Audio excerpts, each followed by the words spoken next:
Le portrait d'une femme noire, de Marie-Guillemine Benoist, est accroché au seuil de cette exposition consacrée au modèle noir de Géricault à Matisse, pour plusieurs raisons. La première, c'est sa beauté, le fait que désormais, elle est aussi célèbre que la Joconde au Louvre. La seconde raison, la principale peut-être, c'est que cette œuvre a marqué une rupture, non seulement dans l'art français, mais dans la représentation des Noirs de France en 1800, au moment où elle est exposée au Salon. Marie-Guillemine Benoist abandonne tous les stéréotypes raciaux, racistes, esclavagistes pour représenter un individu. Cet individu, c'est une femme, nous la connaissons aujourd'hui, elle appartenait à la domesticité de son beau-frère.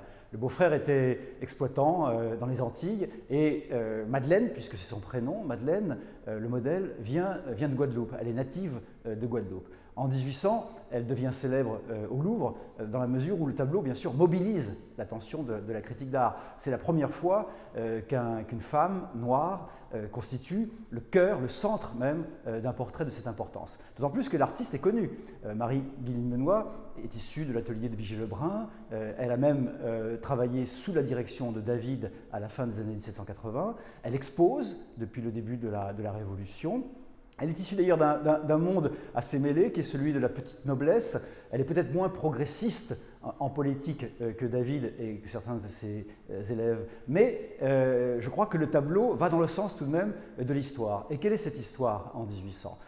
En 1794, en pleine terreur, la Convention décide d'abolir l'esclavage et de donner aux Noirs la possibilité, d'une certaine manière, d'entrer dans la communauté nationale, d'accéder à la citoyenneté française. Je crois que ce tableau incarne un peu tout ça. Il incarne à la fois l'affranchissement de Madeleine, mais aussi la façon dont une femme peintre, qui elle-même, d'une certaine manière, s'affranchit de certaines contraintes, de certaines limites qui étaient celles de l'Ancien Régime, s'expose au salon. Il y a donc un effet de miroir. C'est une femme qui en regarde une autre, à un moment donné de notre histoire, qui voit non seulement l'affranchissement des esclaves, mais aussi la multiplication des femmes peintres au salon.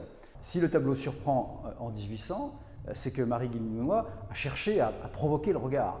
Un peu à la manière de Girodet lorsque 2 ans plus tôt il avait exposé à ce même salon le portrait de Jean-Baptiste Bellay, le premier représentant noir de Saint-Domingue. Évidemment, la critique est surprise. Pourquoi cet élève de David, cet élève de Vigée-Lebrun a choisi un tel sujet? Il y a même des journalistes pour dire qu'elle a fait erreur, elle a fait une erreur en choisissant un sujet pareil. L'un d'entre eux dit « quelle horreur, comment une main si habile, si blanche a pu finalement peindre un sujet aussi ingrat, une négresse ». Car le tableau en 1800 s'intitule « Portrait d'une négresse ». Et par ailleurs, bien sûr, la critique est frappée par les références au monde de Raphaël. Le turban renvoie à la Fornarina, la présentation renvoie au monde de David, au monde de la grande peinture et du grand portrait. L'attitude pleine de dignité, l'attitude altière de Madeleine frappe aussi les contemporains et continue d'ailleurs à nous frapper.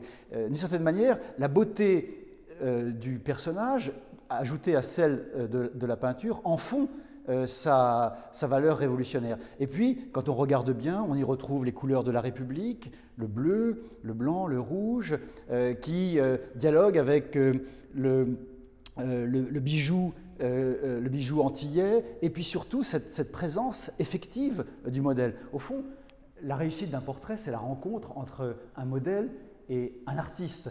C'est le fruit véritablement d'un dialogue. Le portrait d'une jeune femme noire en 1800 est tout de suite perçu donc, comme une œuvre qui fait rupture, et il est acquis assez tôt au fond par le Louvre, puisqu'il entre dans les collections royales en 1818.